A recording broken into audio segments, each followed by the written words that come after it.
नमस्कार साथियों, divine paramedical classes के इस डिजिटल प्लेटफॉर्म पे आप सभी का स्वागत है। दोस्तों, आज अपन स्पेशली बात करने जा रहे हैं आपका हिस्टोपैथोलॉजी का जो मॉडल पेपर है उसके बारे में अपन बात करने जा रहे हैं। वो इस मॉडल पेपर के अंदर वो इंपॉर्टेंट क्वेश्चंस हैं जिनके बारे में आज अपन डिटेल में यहाँ पर बात करने जा रहे हैं।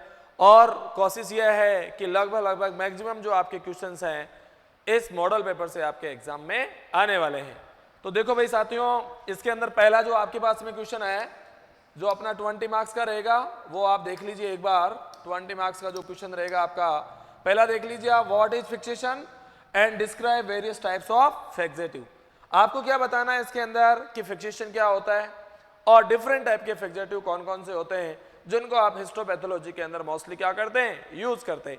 तो पहले आपको फिक्सेशन की डेफिनेशन लिखनी है, उसके बाद में आपको अलग अलग प्रकार के जो डिफरेंट टाइप के जो फिक्सेटिव्स है उनके बारे में आपको डिटेल में बात करनी है।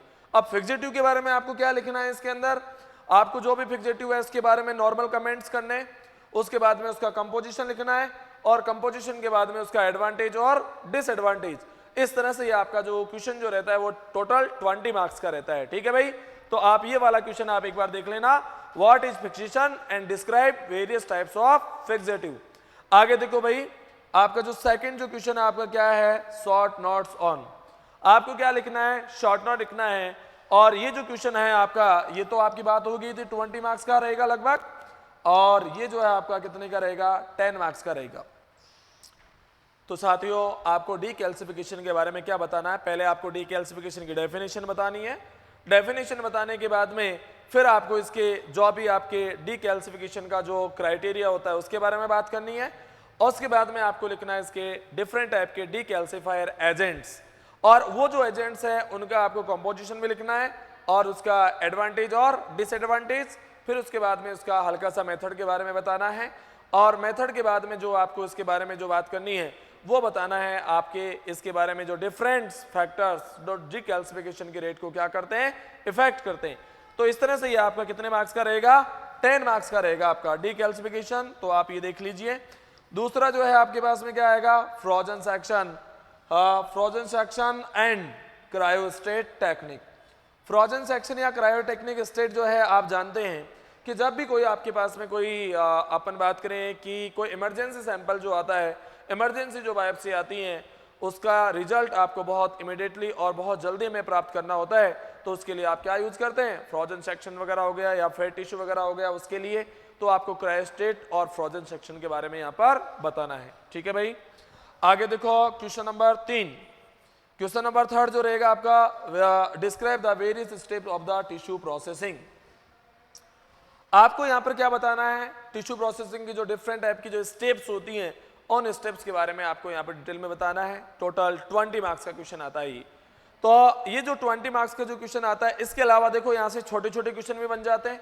छोटे छोटे क्वेश्चन जैसे आपका जो है फिक्सेशन पे बन गया, फिक्सेशन के अलावा आपका डिहाइड्रेशन में बन गया, डिहाइड्रेशन के अलावा जो है आपका क्लियरिंग हो गया, इम्प्रेग्नेशन हो गया, इम्प्रेग्नेशन के बाद में आप क्या करते हैं, ब्लॉकिंग करते हैं, ब्लॉकिंग का हो गया, माइक्रोटॉमी का हो गया, माउंटिंग हो गया।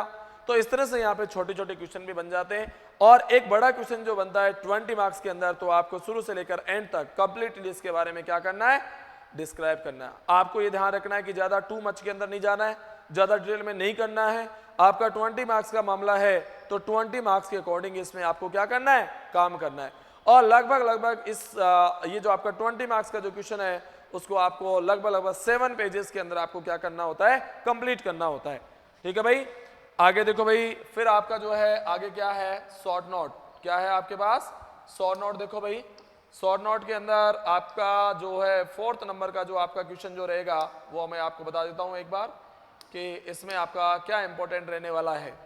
तो देखो भाई, इसके अंदर शॉर्ट नोट ऑन पहले क्या बताना है, बार बॉडीज। आप ये ध्यान रखना कि ये जो क्वेश्चन है बार बॉडीज के नाम से भी आएगा, या फिर ये आपका जो है जिसको आप सेक्स क्रोमेटिन के नाम से भी जानते हैं, तो उस पर भी बेस्ड क्वेश्चन रहता है। ये क्वेश्चन आपका साइटोलॉजी से है, तो आपको बार बॉडीज के बारे में यहाँ पर कि बार बॉडीज क्या होती हैं उसके बारे में बताना है। बार बॉडी टेस्ट लगाने के लिए आपको क्या क्या रिक्वायरमेंट चाहिए, इसके अलावा आपको इसका प्रोसीजर क्या रहेगा, और इस तरह से जो है आपको इसको कंप्लीट इसके बारे में आपको बताना है। फिर उसके बाद में क्या है आपके पास में, मॉर्बिड एनाटॉमी। ध्यान रखना भाई, 5 नंबर का क्वेश्चन है ये। तो मॉर्बिड एनाटॉमी जो है आपके 5 मार्क्स में भी आ सकता है और 10 मार्क्स के अंदर भी आपका आ सकता है।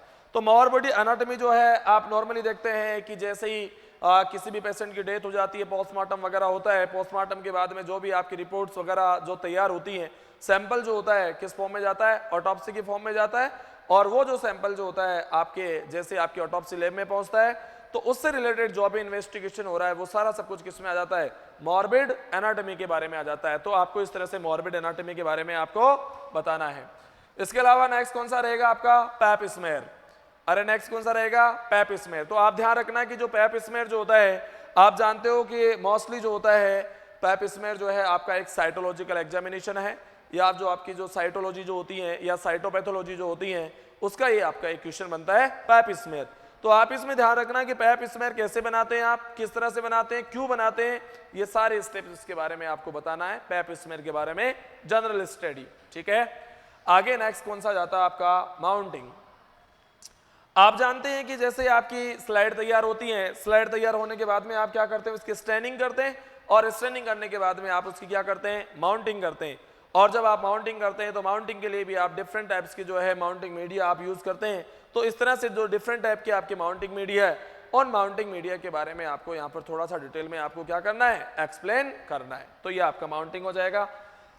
माउंटिंग के अलावा फिर आपका क्वेश्चन नंबर 5 रहता है short notes on haematoxylin and eosin staining. आपको इसको डिस्क्राइब करना है, हेमाटोक्सिलिन एंड इयोसिन, जिसको आप किस नाम से जानते हैं, H&E स्टेनिंग के नाम से जानते हैं। आप किस नाम से जानते हैं आप, H&E स्टेनिंग। तो ये आपकी H&E जो स्टेनिंग जो होती है उसके बारे में मैं आपको बता दूं कि इसके बारे में आपको क्या लिखना है, H&E के बारे में।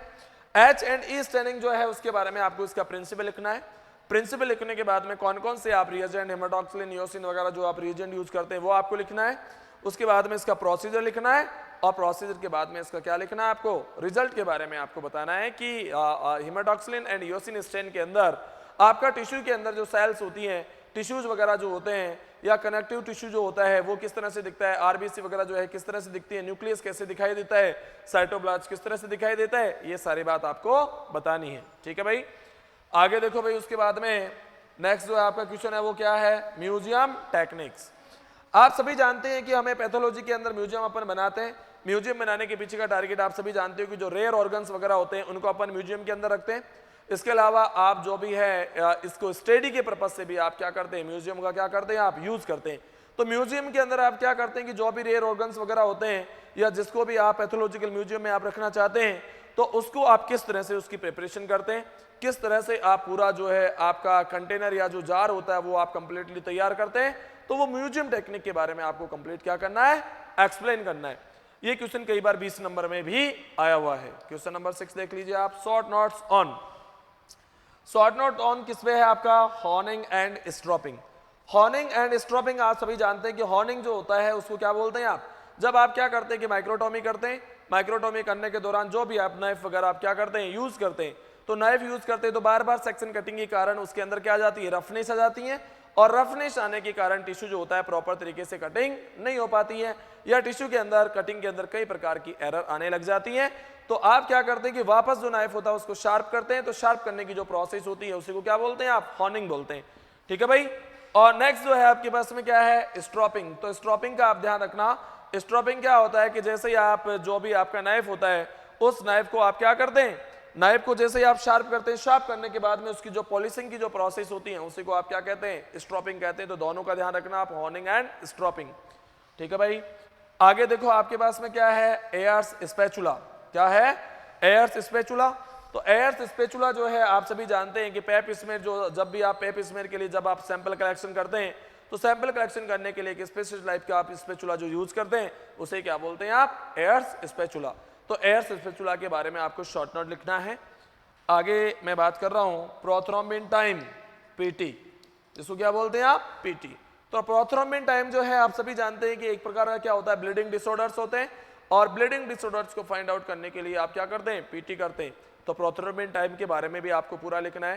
पहले इसका प्रिंसिपल लिखना है, फिर इसकी रिक्वायरमेंट लिखनी है, रिक्वायरमेंट के बाद में इसका प्रोसीजर लिखना है, प्रोसीजर के बाद में आपको क्या लिखना है, इसका रिजल्ट्स लिखने हैं आपको। ठीक है भाई। आगे देखो नेक्स्ट क्या है आपके पास में, इम्यूनोहिस्टोकेमिस्ट्री।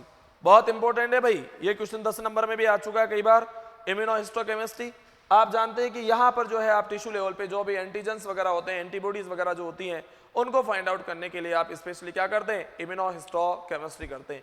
इम्यूनो का मतलब आप जानते ही हैं एंटीजन और एंटीबॉडी की बात हो रही होगी, हिस्टो का मतलब आपको पता है टिश्यू की बात हो रही होगी। तो आप टिश्यू लेवल पे जब एंटीजन और एंटीबॉडी का डिटेक्शन करने के लिए आप काम में लेते हैं तो उसको क्या बोलते हैं आप, इम्यूनोहिस्टोकेमिस्ट्री। ध्यान रखना ये 5 नंबर और 10 नंबर दोनों में कई बार आया हुआ क्वेश्चन है, ठीक है।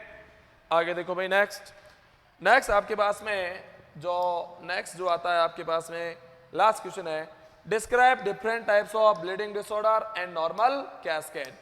नॉर्मल कैस्केड, तो देखिए भाई आप यहाँ पर जो है describe different types bleeding disorders and normal coagulation cascade, ये क्वेश्चन बड़ा क्वेश्चन आया आपका, जिसके अंदर जो है आपको बीटीसीटी के बारे में बताना होता है, पीटी एपीटीटी वगैरह जो होता है, एफडीपी वगैरह जो होता है, इनके बारे में हमें एक्सप्लेन करना होता है। और दूसरा यहाँ पर आपको बताना है कि किस तरह से ब्लड का कोगुलेशन होता है, जिसमें दोनों पाथवे बताना आपको, एक्सट्रिंसिक पाथवे और इंट्रिंसिक पाथवे। तो ये ध्यान रखना, यहाँ से भी बड़ा क्वेश्चन 20 मार्क्स का क्वेश्चन आता है। एक चीज आप ये ध्यान रखना कि जो टिश्यू प्रोसेसिंग जो होता है, उस टिश्यू प्रोसेसिंग के अंदर आपका एक कई बार जो होता है 10 नंबर के अंदर automated tissue processing unit, automated tissue processing unit के बारे में भी कई बार क्वेश्चन आ जाता है। और आपको पता है कि ऑटोमेटेड टिश्यू प्रोसेसिंग मशीन जो होती है या यूनिट जो होती है, केवल वहां पर 3 स्टेप होती हैं। पहली स्टेप आपकी डिहाइड्रेशन हो जाएगी, दूसरी आपकी क्लियरिंग हो जाएगी और तीसरी क्या हो जाएगा, इम्प्रेग्नेशन। और इसके अलावा पूरी जो यूनिट होती है उस यूनिट के बारे में आपको क्या करना होता है, एक्सप्लेन करना होता है। तो इस तरह से ये आपका एक छोटा सा प्रोसीजर है, इसके अंदर जो भी अपन ने इंपॉर्टेंट क्वेश्चंस की जो अपन ने बात की है, और वो सारे इंपॉर्टेंट क्वेश्चन जो हैं, इनके अंदर से लगभग आपके ऑलमोस्ट जो क्वेश्चंस हैं वो आपके एग्जाम के अंदर आपको देखने को मिल जाएंगे। तो आप ये जो अपन ने इंपॉर्टेंट 7 क्वेश्चंस की जो अपन बात की है, इन सभी 7 क्वेश्चन को आप बहुत प्रॉपर तरीके से और अच्छी तरीके से आप इसको तैयार कर लेना। एक चीज का ध्यान रखना, आप टिश्यू प्रोसेसिंग के अंदर जो है आपका छोटे छोटे सेगमेंट्स के अंदर भी क्वेश्चन बन जाता है, और इसके अलावा बड़ा क्वेश्चन जो होता है 20 मार्क्स का जो क्वेश्चन होता है वो भी बन जाता है, ठीक है। Okay, thank you, best of luck.